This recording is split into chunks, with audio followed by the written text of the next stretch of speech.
Class 10th की physics का topic है हमारे सामने लाइट रिफ्लेक्शन एंड रिफ्रैक्शन। तो आज हम इसको पढ़ेंगे। तो सबसे पहले क्या दिया है, लाइट। तो हम इसी से शुरू करते हैं। लाइट दिया है। लाइट क्या होती है? It is a form of energy which always travel in straight line. क्या दे दिया कि लाइट जो है वो एक एनर्जी की फॉर्म है जो कि हमेशा एक स्ट्रेट लाइन में ट्रेवल करेगी। लाइट जो है वो एक एनर्जी की फॉर्म है और वो हमेशा स्ट्रेट लाइन में ट्रेवल करेगी। लाइट जो होती है वो हमेशा स्ट्रेट लाइन में ट्रेवल करती है। आप कहीं पे भी देख लेना, लाइट हमेशा स्ट्रेट चलती नज़र आएगी। ये नहीं कि वो कभी इस साइड गई कभी उस साइड गई, हमेशा स्ट्रेट चलेगी। फिर बात करते हैं स्पीड ऑफ लाइट। तो लाइट की जो स्पीड है वो वैक्यूम में सबसे ज़्यादा होती है। तो speed of light in vacuum हम देखेंगे तो कितनी होती है, 3 × 10⁸ मीटर पर सेकेंड। ये होती है speed of light in vacuum. आप साथ साथ नोट करते रहिए, मैं आपके नोट्स बनवा दूंगा इस चैप्टर के। हम डेली एक एक टॉपिक कवर करेंगे। Reflection of light. अब बात आती है रिफ्लेक्शन की। हमारा नेक्स्ट टॉपिक रिफ्लेक्शन है, तो हम इसी पर बात करेंगे। रिफ्लेक्शन ऑफ लाइट होता क्या है? The phenomena of change in path of light without changing medium when it strikes on smooth surface। मैं आपको समझाता हूँ definition. The phenomena of change in path, या आप ये भी कह सकते हैं the process of change in path of light without changing medium when it strikes on smooth surface. कि लाइट का एक प्रोसेस द्वारा, एक प्रोसेस के कारण उसका जो पाथ है वो बदल जाए लेकिन उसका मीडियम चेंज ना हो।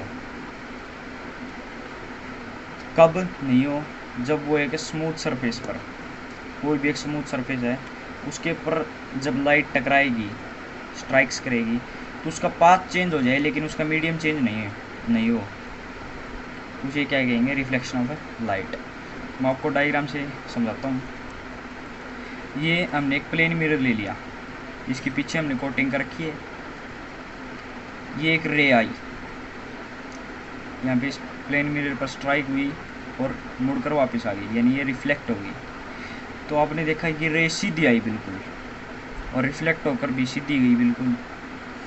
तो जो इसका मीडियम था वो चेंज नहीं हुआ, यानी स्ट्रेट ही ट्रैवल कर रही थी, स्ट्रेट ही ट्रैवल करते हुए वापस गई। लेकिन इसका जो पाथ है वो चेंज हो गया। पहले स्ट्रेट जा रही थी सीधी, फिर मिरर से टकराई और रिफ्लेक्ट होकर वापस आ गई। यही होता है रिफ्लेक्शन ऑफ लाइट। फिर अब हम laws of reflection of light के बारे में पढ़ेंगे कि इसके लॉज कौन से होते हैं रिफ्लेक्शन ऑफ लाइट के। तो the angle of incidence always equal to the angle of reflection. जो एंगल ऑफ इंसिडेंस होता है वो हमेशा इक्वल होता है एंगल ऑफ रिफ्लेक्शन के। ये मैं आपको डायग्राम में समझाऊंगा। एक बार आप ये पॉइंट लिख लो, एक बार इनको रीड कर लेते हैं, मैं आपको डायग्राम में समझाऊंगा आगे। The incident ray, the reflected ray and the normal line they all lie on same plane. जो इंसिडेंट रे होती है, रिफ्लेक्टेड रे होती है और जो नॉर्मल लाइन होती है, ये सभी एक ही प्लेन पर लाई करते हैं, यानी एक ही प्लेन पर एग्जिस्ट करते हैं। मैं आपको डायग्राम से समझाता हूँ, आपको अच्छे समझ में आएगा लॉज ऑफ रिफ्लेक्शन। ये हमारे पास एक डायग्राम है। हमने एक मिरर ले लिया, इसके पीछे हमने कोटिंग कर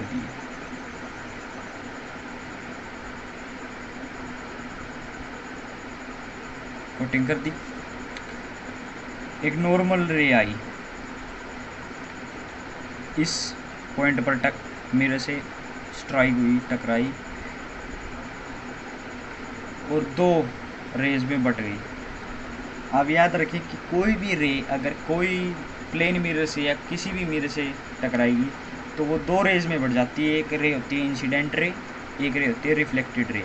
तो ये भी 2 रेज में डिवाइड होगी, एक इंसिडेंट रे, एक रिफ्लेक्टेड रे। एक नॉर्मल रे थी आई, 2 रेज में रिफ्लेक्ट होगी।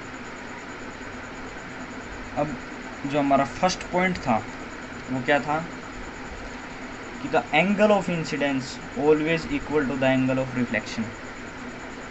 एंगल ऑफ, अब आप ये पूछोगे कि एंगल ऑफ इंसिडेंस कौन सा होता है, एंगल ऑफ रिफ्लेक्शन कौन सा होता है, तो मैं आपको बता दूं, नॉर्मल से और इंसिडेंट रे के बीच में जो बीच का जो एंगल होता है, यानी ये नॉर्मल रे है, ये इंसिडेंट रे है, इसके बीच का जो एंगल होता है वो होता है एंगल ऑफ ए इंसिडेंस।